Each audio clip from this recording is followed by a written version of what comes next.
Мына заңды негізі мемлекеттік сатып алуда ақша қалай ұрланатынын мүлдем білмейтін адам жазған сияқты маған. Мен сізге айтып берейін ақша қалай ұрланатынын. Бірінші басшы госзакупщикке тапсырма береді. Мынау өтсін конкурстан деп. Сосын ол соған сайғып техникалық талаптар жазады. Басқалар өтіп кетсе де оларды айтып бүйтіп қағып тастайды. Жаңағы екі жақ келіскенден кейін жұмыстың ақшасын да көбейтеді, ойларына келгенін істейді. Ақырында жұмыс істелінбейді, ақша жымқырылады, сосын бір кінәлі адам табады да, соны өтірік соттап жібере салады. Неменеге керек бұндай жұмыс? Сондықтан сіздердің заңдарыңызда жоқ, жан-жақты жауапкершілікке тарту деген. Жан-жақты жауапкершілікке тарту біздің өзім ұсынысым. Мекеменің бірінші басшысынан бастап міндетті түрде егер жұмыс істелінбесе жауапқа тарту керек. Жаңағы мемлекеттік сатып алу бөлімінің басшысында, бірінші басшысында сол мекеменің сол кезде кішкене жауапкершілік сезінеді. Сонан кейін мына істелінбей қалған жұмысты біреуді соттап жібересімізде отырамыз, болды, ары қарай зардабын халық тартады. Міне біздің жақта да қаншама ауылдар әлі күнге сусыз отыр. Қайтадан неге оны мемлекет беру керек? Неге мына қылмыс жасаған адамдар бермеу керек өтеп? Осыны өтеу жағын қарастыру керек. Тіпті қажет болса заңға бағынған құл болмайды, қаталдық кішкене керек сияқты бұл. Сосын ауыл мәселесі бойынша сіздер 3000 айлық есептік көрсеткіш дейсіздер. 3000 айлық есептік көрсеткішіңіз 10 миллион 301 мың теңге. Трастан негізгі жолдан 30 шақырым жердің қарын күреу ауылға жол ашу жете ме оған жаңағы 3000 айлық есептік көрсеткіш? Жетпейтін сияқты меніңше. Бұл жағын да қарастырыңыздар. Сосын мына мемлекеттік сатып алуда мынандай бір қитұрқы жері бар. Өздерінше ұлттық өнімді қолдаймыз дейді, атамекеннен барып ақбатаға алғандай бір құжат алып қою керексің.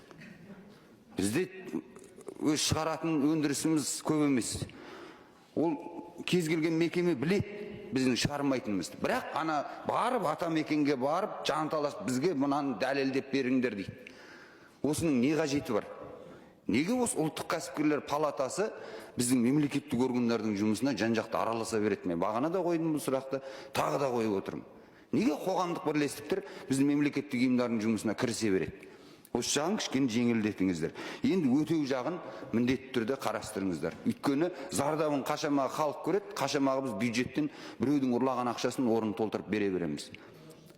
Оның орнына өтеп берсін. Мына ауылдығы жоқ дегенде 5000 айлық есептік көрсеткішке көбейтуді ұсынамын. Рахмет. Рахмет. Жан-жақты жауапкершілік бойынша келісемін. Ренат Рахметовмен ол көбейту керек жауапкершілікті. Оны біз қосалқы заңда қарастырып жатырмыз, оны келісеміз. Мынау бір көзден сатып алуды көбейту бойынша енді жұмыс топтарында қарастырайық. Қаншалықты керек екені шынымен жаңа қарсы шығару керек па, бәрін қарастырайық.